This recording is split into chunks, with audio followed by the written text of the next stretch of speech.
అందరికీ నమస్కారము. మనసిచ్చాను 12వ భాగము. గుమ్మం బయట వెల్కమ్ అని గులాబీ రేకులతో అందంగా పరిచింది.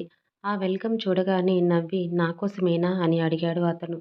ముందుకు పడిన తన జుట్టుని చెవి వెనుకకు సవరించుకుంటూ సిగ్గుపడుతూ చిన్నగా నవ్వింది ఆమె. ఆ దృశ్యం ఎంతో అపురూపంగా తోచింది అతనికి. ఆమె ప్రతి చర్యను కూడా నిశితంగా పరిశీలిస్తాడు అతను. ఆమె ప్రతిభావం, హావభావాలు అన్నీ కూడా అతనికి అపురూపంగా తోస్తాయి. ఆ అపురూప క్షణాలన్నిటినీ కూడా ఎంతో అతనికి రోజెస్ అంటే చాలా ఇష్టం. ఆ రోజెస్‌తోనే అందంగా డెకరేట్ చేసింది అతనికి నచ్చేట్టు.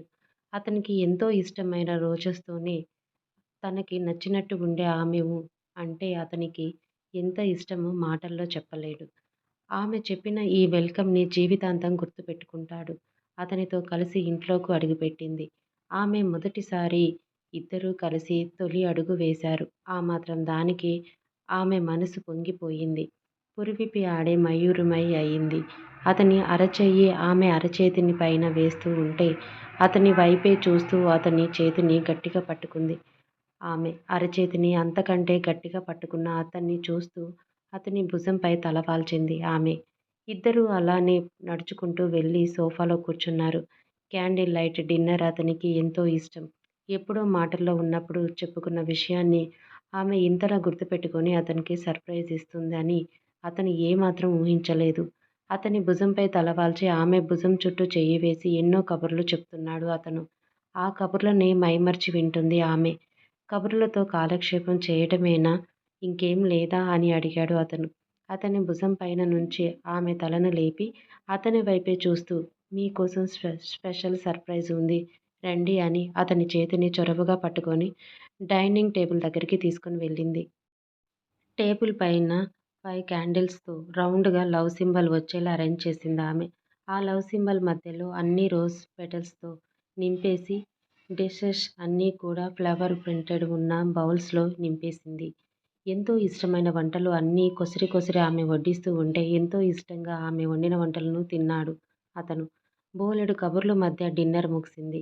హ్యాండ్ వాష్ చేసుకొని కిచెన్ పక్కన ఉన్న బాల్కనీలోకి వెళ్ళి నిలుచున్నాడు అతను.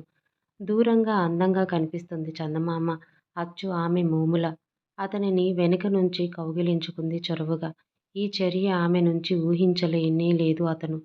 తెల్లని తామరాకులాంటి ఆమె చేతులు అతని ఛాతీపై తారాడుతూ ఉంటే, ఆ 2 చేతులను తన చేతులలో బంధించి, వాటిని తన పెదవుల దగ్గరికి తెచ్చుకొని ముద్దాడాడు. అతని ప్రేమకి ఆమె పెదవులు అందంగా విచ్చుకున్నాయి. ఆమె చేతిని పట్టి అతని ముందుకు తెచ్చుకొని ఆమెను రైలింగ్ కానిచ్చాడు.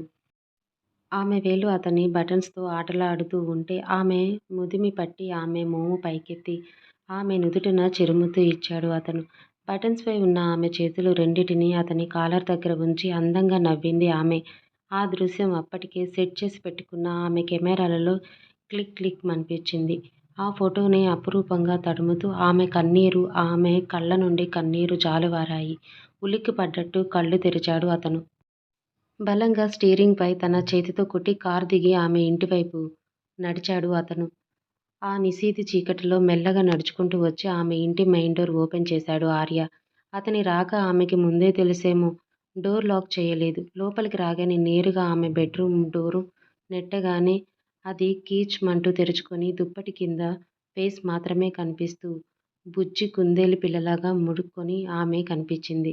ఫ్యాన్ గాలికి ఆమె ముంగురులు మోముపై నాట్యం ఆడుతూ ఉన్నాయి. నిద్రలో ప్రశాంతంగా ఉంది ఆమె మోము. మెల్లగా ఆమె బెడ్ దగ్గరికి నడిచాడు. ఆమె పక్కన కూర్చొని ఆమెనే చూస్తుండిపోయాడు కొన్ని క్షణాలు.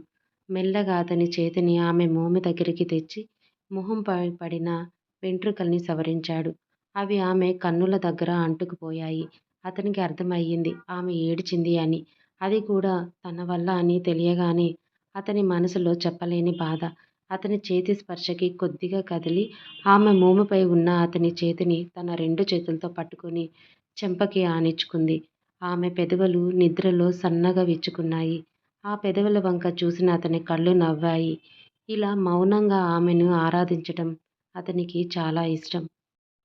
ఆమె చెంప కానించిన అతని అరచేతికి వెచ్చని స్పర్శ తగలటం మొదలుపెట్టింది.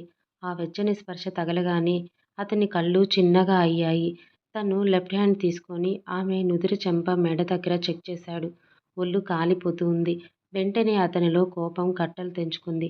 అతని రైట్ హ్యాండ్‌ని ఆమె చేతుల నుంచి విడిపించుకొని మరొకసారి ఫీవర్ చెక్ చేశాడు. ఆమె ఒళ్ళంతా కాలిపోతుంది. ఆమె కప్పుకున్న దుప్పటిని తొలగించాడు. వెచ్చని ఆవిరి అతని మొహానికి తగిలింది. ముడుచుకొని పడుకున్న ఆమెని సరిగా పడుకోబెట్టి ఆమె చెంప తట్టాడు. ఆమె స్పృహ రాలేదు. ఒళ్ళు ఇంతలా కాలిపోతూ ఉంటే ఒళ్ళు తెలియకుండా ఎలా నిద్రపోతుంది అని ఫస్ట్ ఎయిడ్ బాక్స్ పక్కనే ఉన్న టేబుల్ సరుగు నుంచి తీసి అందులో ఉన్న టాబ్లెట్ అండ్ సిరప్ ఆమెకి తాగించాడు. తనకు కబోర్డ్‌లో ఉన్న వైట్ క్లాత్ తీసుకొని వచ్చి తడిపి ఆమె నుదురుపై పెట్టి ఆమె శరీరాన్ని తడిగుడ్డతో ఒళ్ళు చల్లబడే వరకు తుడిచాడు.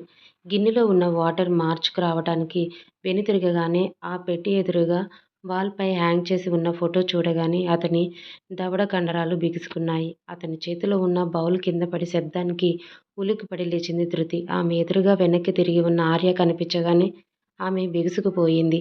అతను ఆ ఫోటో దగ్గరికి నడిచి చేతిని ఆ ఫోటోపై ఉంచి ఆమె వైపు ఎరిపెక్కిన కళ్ళతో చూశాడు. అంత జ్వరంలో కూడా చెమట్లు పట్టాయి ఆమెకి. విసురుగా వెనక్కి తిరిగి బెడ్ దగ్గరికి నడుచుకుంటూ వచ్చి కోపంతో బుసలు కొడుతూ ఆమె 2 బుగ్గలు ఒత్తిపెట్టి ఆమె మెడని వెనక్కి వంచాడు. ఆ నొప్పికి ఆమె కళ్ళల్లో నీరు ఉబికి తల వెనక్కి నుంచి ఉండటంతో జుట్టులోనికి ఇంకిపోయాయి. ఆమె నోరు తెరవటానికి కూడా వీలు లేకుండా అతని బలమంతా ఆమె బుగ్గలను ఒత్తిపెట్టడంలోనే చూపిస్తూ ఆమెను కాల్చేసేలాగా చూశాడు. ఆమె గుండె బిగపట్టుకొని తన కళ్ళని అతని వైపుకు మాత్రమే తిప్పి ఏం చేస్తాడో అన్న టెన్షన్‌తో గుటకలు మింగింది. అతను కోపంతో బుసలు కొడుతూ నీకు ఎన్నిసార్లు చెప్పాను మన జ్ఞాపకాలన్నిటినీ చెరిపేయమని, మన మధ్య ఏం జరగలేదు అని, మన ఇద్దరి మధ్య ఏం లేదు అని ఎన్నిసార్లు చెప్పినా నీ ధోరణి మార్చుకోవా? జరిగిపోయిన వాటిని తలుచుకుంటూ ఇలా ఫోటోలు చేసి గోడకి తగిలిస్తావా? ఎంత ధైర్యం నీకు? ఇప్పటికి ఎన్నోసార్లు చెప్పాను నన్ను మర్చిపో. నీకు నాకు మధ్య ఏం లేదు అని. అయినా నీ ధోరణి మార్చుకోవా? నేను ఎంత అడుగుతూ ఉంటే సమాధానం చెప్పవేంటి? అని కోపంగా అడిగాడు. అతని 2 వేళ్ళు ఆమె బుగ్గలను నొక్కి పెట్టుతూ ఉంటే కన్నీరు మాత్రం కంటి నుండి గ్యాప్ లేకుండా కారిపోతూ ఉంది. అయినా నొప్పిని పంటి బిగువున భరిస్తూ అతను ఆమెకు అంత దగ్గరగా ఉన్నందుకు ఆమె మనసు సంతోషంతో మునిగి తేలుతుంది.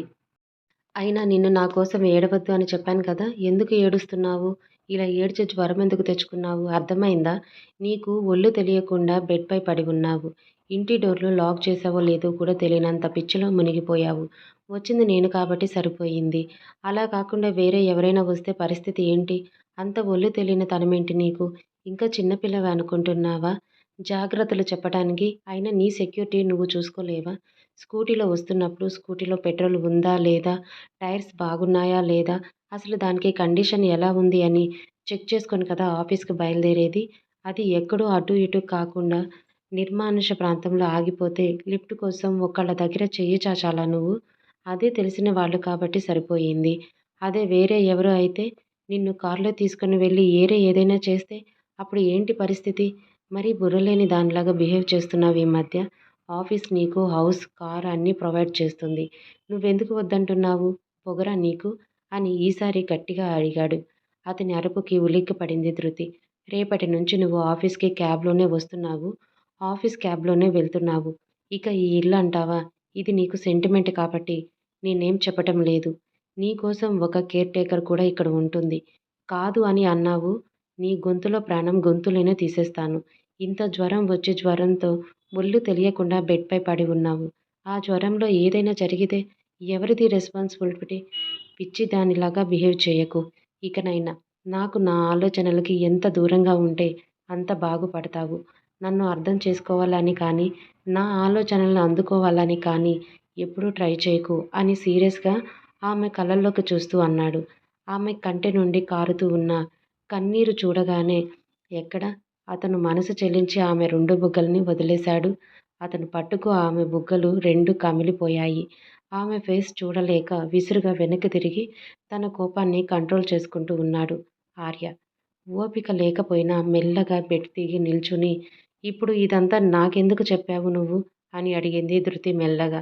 అతను కోపాన్ని ఆపుకుంటున్నట్లుగా అతని ఊపిరి శ్వాస చెప్తూ ఉంటే మెల్లగా అతని భుజంపై చెయ్యి వేసింది ధృతి. ఆమె చేతిని విసిరికొట్టాడు అతను. ఆమెకి 2 అడుగుల దూరం జరిగి నువ్వు టచ్ చెయ్యాలని ఎప్పుడూ అనుకోవద్దు.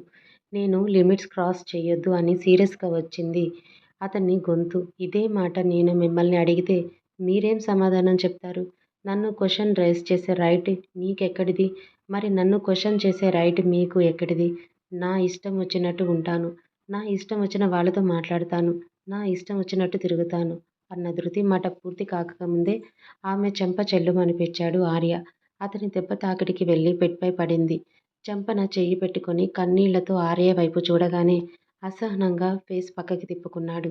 ఇలానే చంపేయండి. ఇప్పటి వరకు నన్ను ఎందుకు కేర్ చేశారు? ఎందుకు ఇన్ని ఇన్స్ట్రక్షన్స్ చెప్తున్నారు? అసలు మీ మనసులో ఏముంది? ఎందుకు నన్ను ఇలా చిత్రవద చేస్తున్నారు? అని గట్టిగా అరుస్తూ తన 2 చేతులు ఆమె చెంపలపై ఉంచుకొని ఏడుస్తూ మోకాళ్ళపై కూర్చుండిపోయింది. అది తనకి అవసరం లేనట్టుగా రేపు నిన్ను పిక్ చేసుకోవడానికి క్యాబ్ వస్తుంది అని రెండో మాట తావు లేకుండా అక్కడి నుండి వెళ్ళిపోయాడు ఆర్య. ఈ మౌనం అర్థం చేసుకోలేక పిచ్చి పడుతుంది నాకు. ఇంత రాత్రి సమయంలో నా కోసం రావటం, నాకు ఫీవర్ వస్తే సేవలు చేయటం, అవన్నీ నేను చూడనంత వరకు అన్నీ బానే ఉన్నాయి. అతని ప్రేమకి నేను రియాక్ట్ అయితే నాకు దూరంగా వెళ్ళిపోతాడు. ఎందుకిలా చేస్తున్నాడు? అంతులేని ప్రేమ అతని మాటల్లో, చేతుల్లో చూపించి తీరా నేను అందుకునే సమయానికి దూరంగా విసిరి కొడతాడు. భరించలేనంత బాధని ఇచ్చి, ఆ బాధను మర్చిపోవటానికి అతని అనురాగాన్ని పరిచయం చేసి, ఆనందపడే క్షణంలో కన్నీటిని బహుమతిగా ఇచ్చే అతన్ని ఇంకా నేనెందుకు మోయాలి అని ఏదో నిర్ణయం తీసుకుని దానిలాగా కళ్ళు తుడుచుకొని పైకి లేచింది. అదేంటి అత్తా! బావ బయలుదేరి చాలాసేపయింది. ఇంకా ఇంటికి రాలేదా? లేదు. మధ్యలో ఏదైనా పని ఉండి ఆగాడేమో! ఈ టైంలో ఏం పని ఉంటుందత్తా? నేనొకసారి ఫోన్ చేస్తాను. వాడేదో వర్క్‌లో ఉండి ఉంటాడు. డిస్టర్బ్ చేయకు. అదేంటత్తా అలా అంటావు? టైం 10